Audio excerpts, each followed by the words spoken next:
శ్రీశైలం శివరాత్రి బ్రహ్మోత్సవాల సందర్భంగా భద్రతా ఏర్పాట్లను జిల్లా కలెక్టర్ ఎస్పీ పరిశీలించారు. మహాపుణ్యక్షేత్రమైన శ్రీశైలంలో నిర్వహించనున్న మహాశివరాత్రి బ్రహ్మోత్సవాలను పురస్కరించుకొని దేశం నలుమూలల నుంచి తరలివచ్చే లక్షలాది భక్తులకు ఎలాంటి అసౌకర్యం కలగకుండా పటిష్టమైన ఏర్పాట్లు చేయాలని జిల్లా కలెక్టర్ జి రాజాకుమారి, జిల్లా ఎస్పీ సునీల్ షోరాన్ అధికారులను ఆదేశించారు. సోమవారం శ్రీశైలం క్షేత్రంలో ముఖ్యమైన ప్రాంతాలైన పాతాళగంగా, రోప్వే, పార్కింగ్ ప్రదేశాలు, కోనేరు, స్నానఘట్టాలు, ఆలయ పరిసర ప్రాంతాలు తదితర ప్రాంతాలను స్వయంగా పరిశీలించారు. భక్తుల రాకపోకలు సజావుగా సాగేలా తీసుకోవాల్సిన చర్యలు, భద్రతా ఏర్పాట్లు, ట్రాఫిక్ నియంత్రణ, అత్యవసర సేవల అందుబాటు వంటి అంశాలపై సంబంధిత శాఖల అధికారులకు స్పష్టమైన ఆదేశాలు జారీ చేశారు. మహాశివరాత్రి బ్రహ్మోత్సవాలు ప్రశాంతంగా, సురక్షితంగా, విజయవంతంగా నిర్వహించే దిశగా జిల్లా యంత్రాంగం పూర్తి స్థాయిలో సిద్ధంగా ఉందని ఈ సందర్భంగా వారు తెలిపారు. మహాశివరాత్రి ఏర్పాట్లపై శ్రీశైల దేవస్థానం ధర్మకర్తల మండలి చైర్మన్ పోతుగంటి రమేష్ నాయుడు వివరాలు వెల్లడించారు. ఫిబ్రవరి 8 నుంచి 18 తేదీ వరకు మహాశివరాత్రి మహోత్సవాలు జరగనున్నాయని చెప్పారు.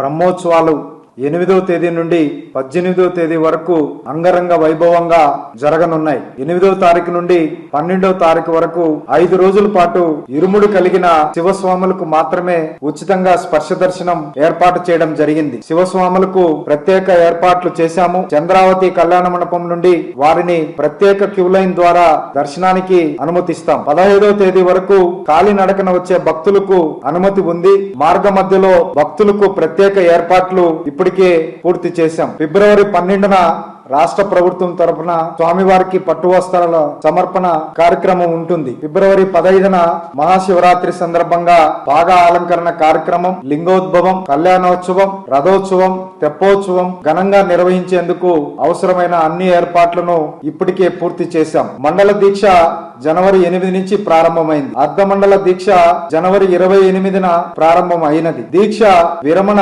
ఫిబ్రవరి 7 నుంచి 22వ తేదీ వరకు జరుగుతుంది. శివదీక్ష భక్తులకు ప్రత్యేక సౌకర్యాలు ఏర్పాటు చేయడం జరిగింది. గతంలో పోల్చుకున్నప్పుడు క్యూ లైన్ లో కెపాసిటీని కూడా ఈ సంవత్సరం ఉచిత దర్శనానికి వచ్చే వారికి, 200 రూపాయల దర్శనానికి వచ్చే వారికి 500 రూపాయల క్యూ లైన్ల వ్యవస్థ కూడా మరింత ఎక్కువగా ఏర్పాటు చేయడం జరిగింది. అదనంగా ఇంకొక 5,000 మంది క్యూ లైన్ లో కూర్చోవడానికి అవకాశం ఏర్పాట్లు చేయడం జరిగింది. భక్తులకు ఎలాంటి ఇబ్బందులు కలగకుండా ఈ క్షేత్రంలో ఎక్కువగా జర్మన్ షెడ్లు వినియోగించడం జరిగింది.